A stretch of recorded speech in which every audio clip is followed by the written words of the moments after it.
Hi everyone, this is Dr. Ernesto from Attaboycowboy, and today I'm recording in Santa Marta, Colombia, and I want to share with you why I think it's important that you build a strong relationship with an attorney to help you in your businesses, specifically if you're a landlord. I had a recent experience where I had to unfortunately evict someone. The people did not move out, the sheriffs came and they had to physically throw them out. If you've ever had to do that, it's not a nice experience, but they give the people multiple warnings. They had months to move out. They just chose not to listen. They had a court order, and even the sheriff delayed like over a month, which is not cool for me, or landlords. You lose a lot of money. No one pays you for that. And of course, they're not going to pay you because they haven't paid you the rent they owed you in the first place. So the sheriffs came in. The people started like, oh, okay, give me an hour. I'll pack up. No, sheriffs don't mess around. They say, you got 5 minutes. The people were like, they started grabbing stuff. I was there with the locksmith, changed the lock. And then after the 5 minutes were up, they said, okay, 5 minutes are up, time to go. And the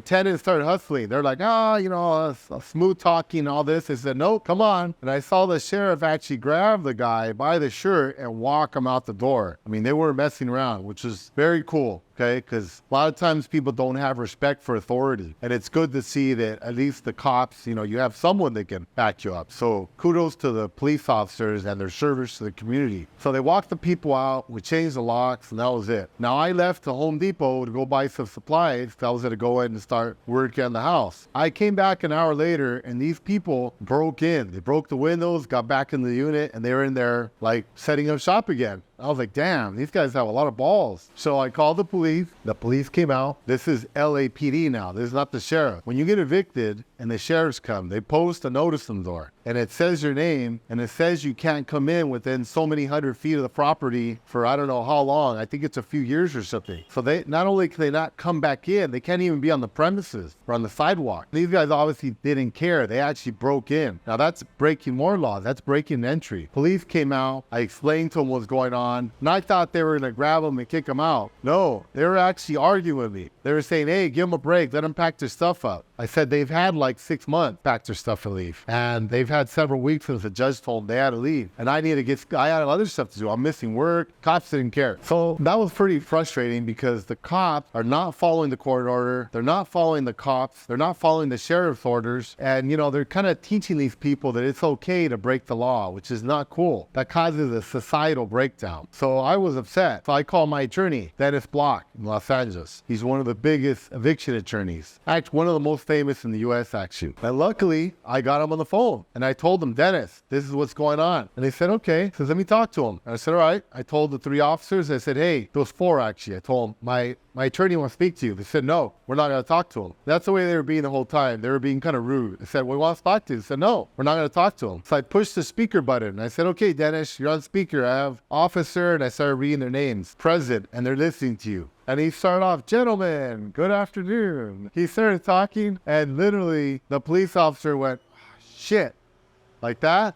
And the other ones all looked like, damn, like disgusted. I didn't really know what was going on. My attorney started saying, section code, this and that, whatever. He started talking all this stuff. I would like you gentlemen to please follow the law and execute the court's order and this and that. And man, those cops, they went in there. They told the people, you got to get out now. And they threw them out. And I was like, damn. In fact, I told them I wanted to press charges because they broke the window. They broke into my property. And Dennis, my attorney, told them that we wanted to press charges for trespassing. So the cops were like, okay. They actually ended up arresting these people and taking them into the police station. Now, I dropped the charges later because I really didn't want them to have that on their criminal record, but I wanted them to at least get arrested and go sit in a jail cell for a while so they could think about what they did. I think that's good. We have to follow the rules. But the lesson I learned here was that not only do I have a good attorney that I felt backed me up, but I've been using this attorney for over 20 years. So I think if you're going to be in any kind of business, whatever it might be, you need to build a relationship with not only the best, if not one of the best attorneys in that field, and stick to them. You can build a personal relationship that when you get into a situation like I was,